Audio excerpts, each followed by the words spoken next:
Amigos de Café Vital, estamos acá nuevamente en nuestra cita mensual con la economía, con nuestro amigo Leonardo Arguello, docente, economista, y bueno, ya estamos en marzo, pero él nos va a presentar los datos del mes de febrero. Hubo cambios, mejoras en comparación con enero. Estamos viendo de positivo que se mantiene prácticamente igual. Y otras preguntas que le tengo por allí al amigo Leonardo en este sentido. ¿Cómo estás, Leonardo? ¿Cómo estás de Trujillo?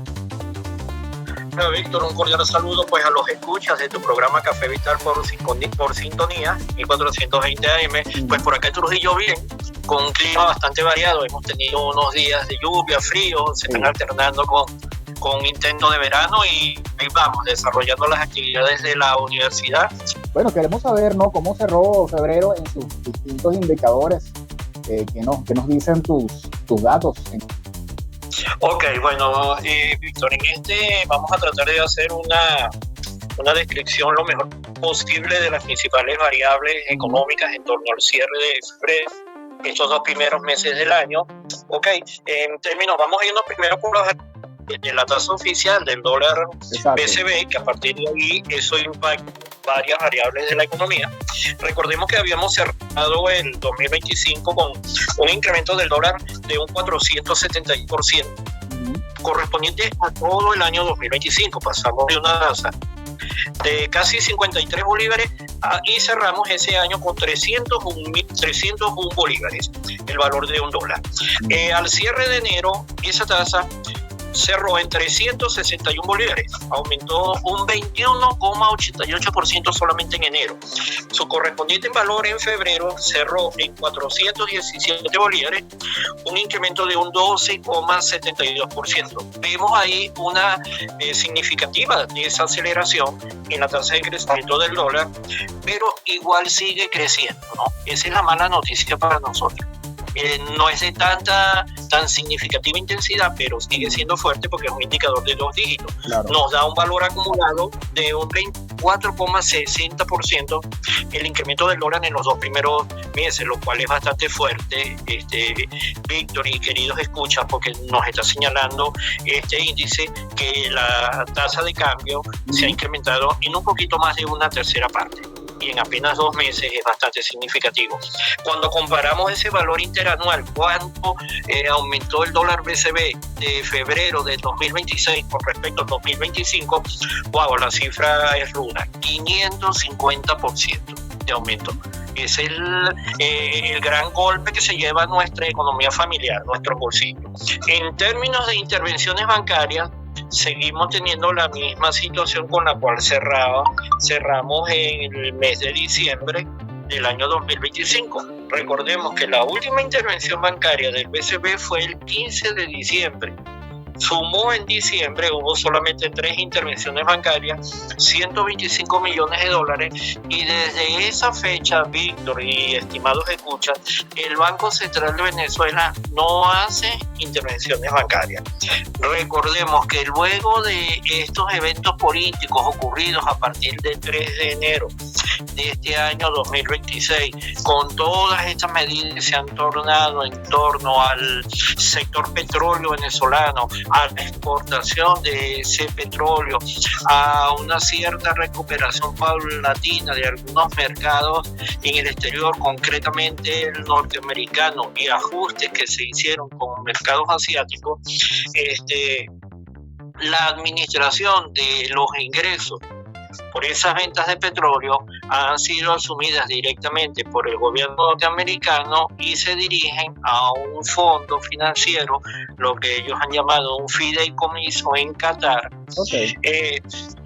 Todavía no tenemos cifras del Producto Interno Bruto porque todavía no hemos cerrado el primer trimestre del 2026, pero recordemos que el último trimestre del 2025 cerramos con un Producto Interno Bruto cercano a un 7%, ¿no?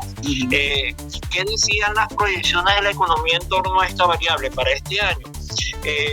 La CEPAL proyectó un crecimiento de un poco menos de un 6,5%, de 3%, perdón. 6,5 para el 2025, 3% para el 2026, lo cual pues no son buenas noticias, ¿no? En ese momento, pero no habían ocurrido los eventos políticos del mes de enero, porque de una u otra manera nos señalaban que íbamos a decrecer no menos de un 50%. Creo que en términos de el comportamiento de la economía, pues esperemos el cierre del primer trimestre, ver qué nos dicen ahí la cifra con esta nueva situación que hay en términos internos del país, con el sector petrolero, más los otros elementos de geopolítica internacional que están interactuando en este momento, como sigue siendo, por ejemplo, la guerra que tiene declarada Israel, Irak y Estados Unidos, Irak, ¿no? Ok. Irán. En términos de... Sí, Irán, perdón, correcto. En términos de inflación, Víctor, el Banco Central de Venezuela tenía un poquito más de un año que no divulgaban, no publicaban cifras de inflación de la economía. Y señaló que el 2025 cerramos con una tasa de inflación de un 475%. Ok, si comparamos ese dato con el cierre de la inflación del año 2024, también del BCB, que fue de un 48%, vemos un crecimiento interanual de tasa de inflación no menor a un 890%. Va muy de la mano con la tasa de crecimiento del dólar, ¿no? Recordemos, como lo dijimos anteriormente, señalamos un crecimiento interanual no menor a un 550%. Ok. ¿Cuáles son los sectores más álgidos que han tenido mayor impacto, de acuerdo con el BCB, en esa cifra de inflación al cierre de 2025? Educación con un 570%, pero le sigue alimento con un 532% y salud con un 445%. Recordemos que estos son subsectores que conforman el indicador de inflación. Son aproximadamente entre 8 o 10 sectores que se recogen la data, luego se promedian y nos da este valor. Ahora, la inflación de los dos primeros de este año 2026 nos señala que en enero un 36,6% y hay una ligera desaceleración de esta variable a febrero que cierra con un 14,6%. En conjunto nos da un 51,2%, pero eso sigue siendo extremadamente alto. Y si proyectamos ese valor promedio para los dos primeros meses de este año 2026 para el resto del año, pues, Víctor, nos paramos en un indicador de inflación que nos estarían diciendo los números que no sería menor a un 1%. Y eso es altísimo para la situación económica que estamos viviendo. ¿Puedes repetir la cifra que no se te entendió? Disculpa. Okay. Con respecto a enero del año 2026, el indicador oficial del BCB fue 30,6%. Con respecto a febrero fue de un 14,6%. Sumamos esos dos datos y nos da una inflación acumulada del 51,2% para los dos primeros meses. Si hacemos un ejercicio simple de proyección y multiplicamos por 6, que sería el resto de los meses que nos faltan, ¿verdad? Porque 6 por 2 nos daría los 12, nos va a dar un indicador de inflación mínimo no menor a un 300%, y es un valor altísimo, muy fuerte para nosotros, ¿verdad? Y que por supuesto estaría alrededor del cierre del 2025. Entonces, por los momentos ahí no tenemos mucha expectativa o cosas de que alegrar, ¿no? Y menos cuando observamos que no hay una política salarial de aumento de sueldo.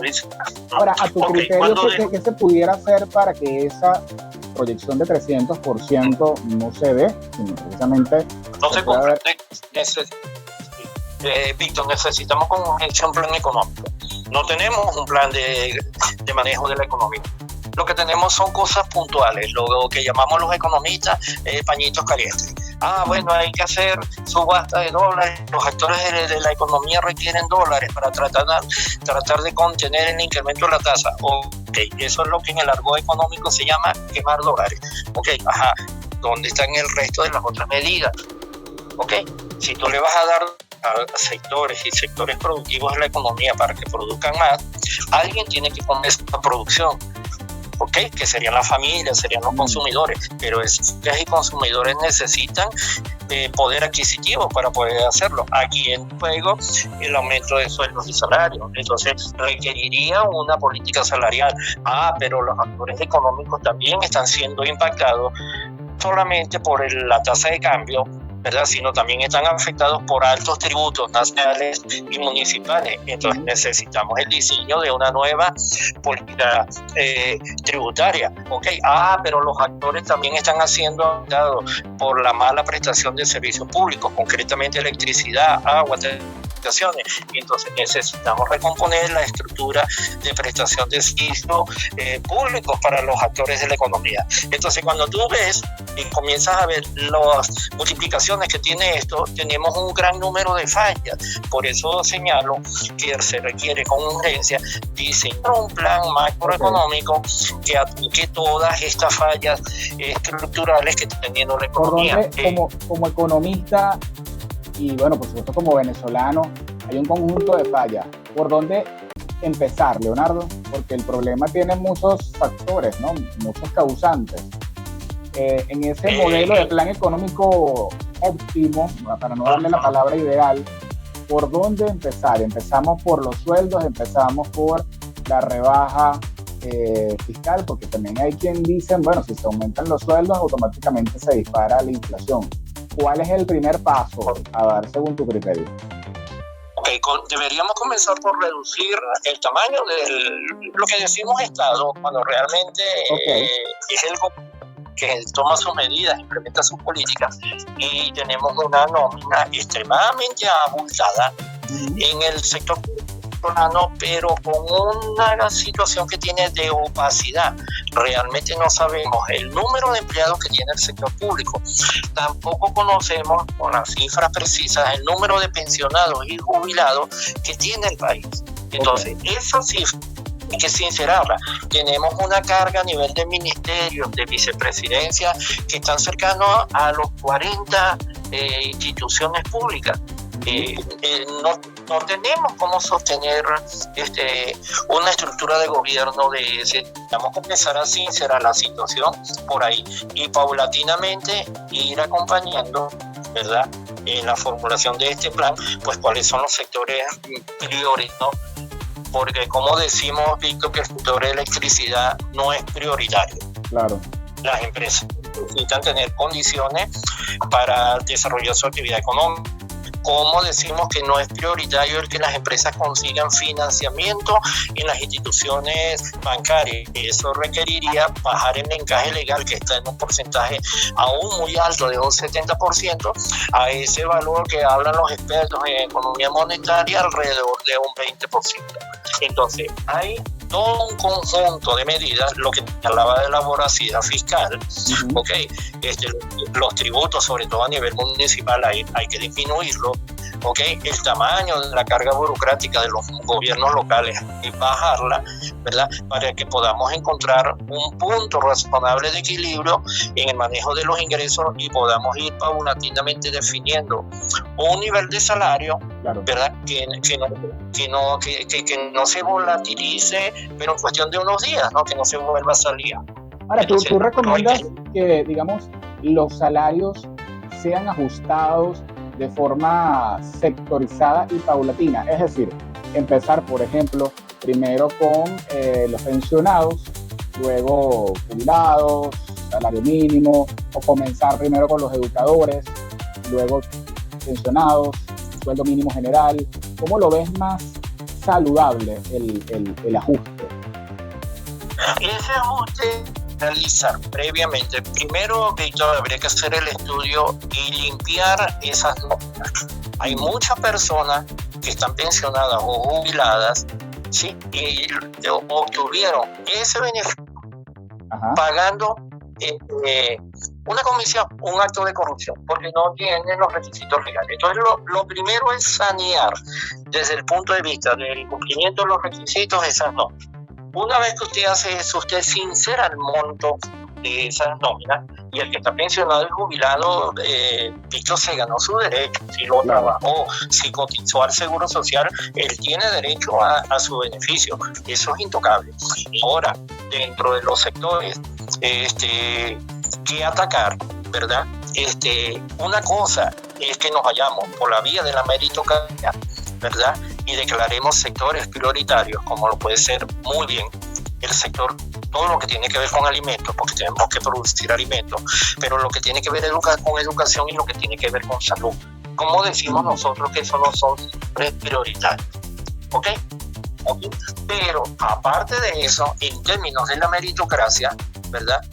Implicaría ir definiendo una escala salarial. Esa escala salarial, Víctor, tarde o temprano tendría que homologar a todo el grupo de trabajadores, porque si no entras a considerar elementos de desigualdad social, y eso va a traer otro tipo de perturbaciones. Porque entonces, ¿quién es el que está en educación para que gane más que esté en el de salud o viceversa? Si los dos sectores son prioritarios, o el trabajador que esté en otro sector. Que se vaya realizando por etapas y primero, en términos de una cronología de tiempo, se vayan incorporando los trabajadores paulatinamente. Una vez utilizados los términos en meritocracia, debida clasificación sectorial, es otra cosa, ¿verdad? Pero tiene que haber elementos de igualdad y de justicia, porque así lo señala la Constitución. Por eso te digo que nosotros requerimos con urgencia tener un plan, porque no lo tenemos. Fijémonos que después de esta apertura, no digamos apertura, después de este cambio en el sector petróleo, administradores externos al país señalaron que se declaraba con prioridad el sector agrícola, el sector salud y el sector educación. Eso lo dijeron. Y de eso ya llevamos 2 meses. Y tú dices, ¿dónde están las políticas? ¿Dónde están las iniciativas? ¿Dónde están las medidas? No las vemos en ningún lado. ¿Ok? Todos lo achacamos a la variable política, ¿no? En este esquema de esto que hay, de este supuesto plan que dicen que hay de transformación política, por así decirlo.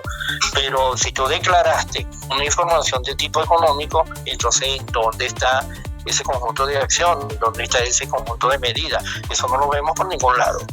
Ahora, esto que se pregunta mucho la gente, Leonardo, bueno, porque aquí está entrando dinero por petróleo, está entrando dinero ahora también por el oro, y bueno, tenemos las declaraciones al interno y al externo de que todo va bien, de que todo está maravilloso, pero al día de hoy en el que estamos grabando esta entrevista, esto está por supuesto saliendo el día lunes, pero lo estamos grabando el miércoles 18, y yo mientras te escucho atentamente, veo que el dólar pegó un brincazo justamente al cierre de hoy, de una diferencia de 5 bolívares. Normalmente él se mueve de entre 2-3 bolívares, y pasó de 451 a 455. ¿Cómo se puede explicar esto si está entrando en estos 2 meses más plata que quizás lo que pudo haber entrado entre noviembre y diciembre, ¿no? Según los anuncios. Ok, entonces fijémonos en algo en atención a tu pregunta, ¿verdad? Y realmente estará entrando la cuantía de dinero que algunos actores están señalando, porque si aquí nos agarra de nuevo la opacidad, Víctor, la falta de información. Si revisamos la página del Banco Central de Venezuela, nos vamos a conseguir que ha publicado en lo que va de año, ¿verdad?, 2 boletines de prensa solamente. El primero de fecha 27 de enero del 2023, donde señala que a esa fecha, 27 de enero, se han vendido, ¿verdad?, $300 millones derivados de la exportación de hidrocarburos, y están en curso 200 millones más para completar la oferta de enero y primera semana de febrero. Entonces, no es que se vendieron $500 millones solamente en enero, es que se llevó enero y una parte de febrero, dicen las autoridades. Las autoridades señalan que el BCB está habilitando mecanismos de venta, lo dice en ese boletín, incorporando instituciones financieras para canalizar progresivamente los ingresos petroleros de los próximos meses. Pero uno dice, entonces el proceso o el procedimiento administrativo financiero no está. Entonces, tampoco me indica fechas o lapsos concretos. Entonces, ¿en qué tenemos? Tenemos incertidumbre, tenemos opacidad, porque vuelvo y repito, cuando vas y miras las intervenciones bancarias, el BCB no es el que está inyectando los dólares. El BCB Lo único que está haciendo es mirar lo que está haciendo esa administración extranjera a través de ese fideicomiso de Qatar, donde primero se incorporaron 4 bancos, 4 instituciones bancarias. Nos imaginamos que a partir del criterio de los que fueron más eficientes en los últimos años, y luego paulatinamente se han ido incorporando otros bancos. Primero dijeron que entonces las subastas de dólares eran exclusivamente para empresas vinculadas con los sectores agrícolas, salud, educación, y luego progresivamente fueron incorporando personas naturales. Obviamente cada institución establece las reglas del juego, cuáles son los requisitos que hay que cumplir, y por supuesto esos dólares son físicos, esos dólares son digitales, ¿okay? Pero entonces no es cierto de que al país le han ingresado, de acuerdo con la información oficial, $1.000 millones. Y todavía no sabemos, en esta visita que hizo el secretario del Interior de Estados Unidos, donde se concertó la venta del oro, que los ingresos provenientes de esa venta hayan ingresado al país. Entonces, ¿qué observa uno? Que hay montadas muchas sobreexpectativas, pero ese discurso de las sobreexpectativas en la práctica real concreta no va de la mano, va atrasado. Entonces eso es lo que te explica ese salto que tú estás señalando hoy, donde tú indicas que el dólar pega, pues como muy bien lo estás señalando, ese salto, ese brinco, ¿no? ¿Okay? Imagínate que yo había calculado más o menos un monto ahí de entre 3 y 50, 3 bolívares, 3,50 a los efectos de esta entrevista, y tú me estás señalando 5 bolívares y pico, y eso nos está diciendo que en los primeras, al cierre del lunes, el dólar BCB está subiendo prácticamente el 10% y todavía no termina el mes. Sí, señor. Entonces, ¿cuál sería la expectativa esperar si decimos que el dólar BCB cerró en enero con un valor de un 2,7%, que por lo visto si el lunes ese indicador representa un 10% y todavía me falta la semana completa, va a superar el 12%. Entonces, no hay dólares. Recordemos, ahorita se pagó, se le dio un aumento de $30 al bono de guerra. ¿Qué te dan a ti? Aquí no te dan dólares, te dan bolívares. Los actores económicos reciben esos bolívares y ¿a dónde van a acudir para buscar protegerse? Al dólar BCB. ¿Okay? Recordemos, Víctor, porque esa es otra mala percepción que tenemos. Si nosotros tenemos una cesta petrolera, varios tipos de petróleo atendiendo sus grados API, si vemos un barril de petróleo que está, por ejemplo, $100, el nuestro va a estar por abajo, por términos de la calidad. ¿Cuánto es ese bajo? Puede ser alrededor de un 20%. En este ejemplo hipotético, si es un 20% son $80. ¿Okay? Pero hoy en día tenemos la situación de que ese petróleo no lo extraemos nosotros, no lo extrae PDVSA, porque PDVSA se descapitalizó, lo extraen empresas privadas. Esas empresas privadas están actuando porque, como toda empresa, hay un negocio. Claro. Entonces, ¿qué obtenemos nosotros por este barril de petróleo? Una regalía que lo estableció la reforma de la ley de hidrocarburos, y que está alrededor de un 40 o 45%. Conclusión, nosotros no recibimos $80. Nosotros vamos recibiendo más o menos la mitad de ese valor comercial, de ese barril de petróleo en el exterior. El resto se distribuye en la cadena de producción de ese petróleo. Entonces, creemos, nos montamos en el embudo. Mira, el petróleo venezolano está a $70, está a $80 y producimos 1 millón. No, mira, es 1 millón por 70, son $70 millones diarios que tenemos. Por 30 son tantos millones. Claro que tenemos plata. No vale, no es así, porque el petróleo hay que extraerlo. Tiene un costo de producción, tiene un costo de traslado a los puertos, tiene un costo de embarque, tiene un costo de comercialización, etcétera, etcétera. Háblanos, entonces, Leonardo, ya en estos minutos finales, sobre los datos de CEDICE y con industria para el mes de febrero, para que no se nos vaya por ahí escapado. Ok, bueno, sí, repasé cifra de inflación de acuerdo con los datos del BCB. Recordemos que dijimos enero con un 36%, febrero con un 14%, nos da un indicador según el BCB de 51,2%. Ok, fíjate que nosotros en Actualidad Económica Venezuela, y todos los escuchas que visiten la página @Actualidad Económica Venezuela en Instagram, tenemos indicadores de inflación en marinas, inflación en alimentos, 6%. En Cojedes, 16%. En Trujillo, 16%. La inflación medida en bolívares. ¿Ok?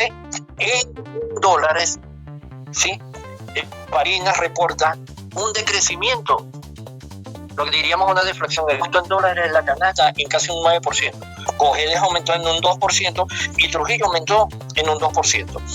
Se dice, la Cámara de Comercio de Maracaibo acusa para el mes de febrero una tasa de inflación del 34% en bolívares y en términos de dólares negativa en casi 4 puntos.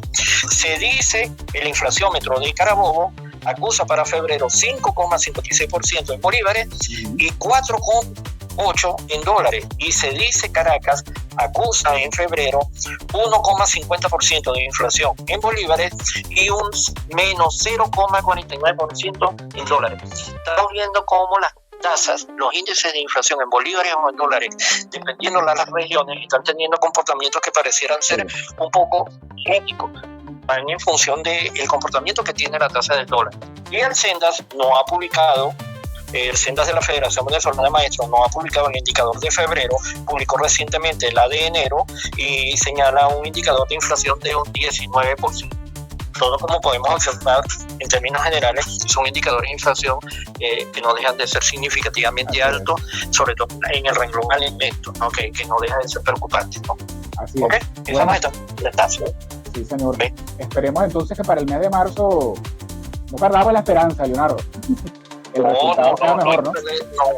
Sí, no hay que perder la esperanza. Marzo, una vez cerrado, va a ser, Víctor y estimados escuchas, un trimestre, va a ser cierre de trimestre, un trimestre muy interesante de analizar, porque entonces tendríamos cifras ya de la economía, sobre todo el aparato industrial, que la publique con industria, y lo otro sería que el Banco Central de Venezuela nos siguiera publicando, nos siguiera divulgando los datos de comportamiento de la economía venezolana. Sería algo fabuloso porque tendríamos más certezas. Pero bueno, tenemos que seguir teniendo.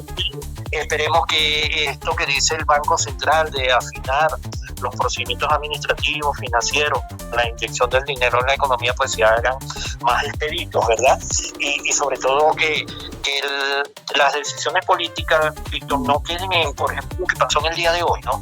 Que hubo un nombramiento, cambios de ministros. Ok, está bien, está cambiando altos funcionarios, pero ¿dónde está la coordinación en la actuación que debiera tener esos despachos de esos ministerios en torno a un objetivo que no lo debería dar un plan? Y eso es lo que no tenemos. Así es. Sí, por acá, lo técnico siempre sobre lo político, definitivamente.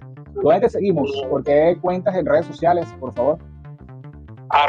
@Actualidad Económica Venezuela en Instagram. Sí, pronto vamos a abrir el canal en Telegram y esperamos abrirlo también en YouTube para que podamos tener una mejor divulgación de la información y de interactuar. Así es, hay que abrir ese canal para también compartir estas entrevistas y bueno, para poderte ver en video, en temas y contenidos mucho más explicativos y por supuesto frecuentes, ¿no? Diarios, semanales, ahí ustedes verán. Así que @Actualidad Económica Venezuela, siempre para nosotros pues un placer, aunque las noticias no sean precisamente, o los datos no sean precisamente los que uno desee, pero es un placer conocerlos al detalle, a profundidad y tener por supuesto esa visión de Leonardo, ese análisis sobre esta economía que ha de alguna forma cambiado, en otros aspectos se mantiene también similar, pero que hay un deseo de cambio y que esa expectativa, la cual ante todo este escenario es normal que esté presente, debe ser realista. Y esto es, en resumen, palabras más, palabras menos, con sus datos técnicos, por supuesto, lo que Leonardo nos ha indicado. Así que con él estaremos conversando aproximadamente dentro de 30 días para saber entonces cómo fue el comportamiento del mes de marzo. Sigan por favor con nosotros en Café Vital y a través también de Radio Sintonía, porque tenemos mucho más contenido para compartir con ustedes. Ya ven.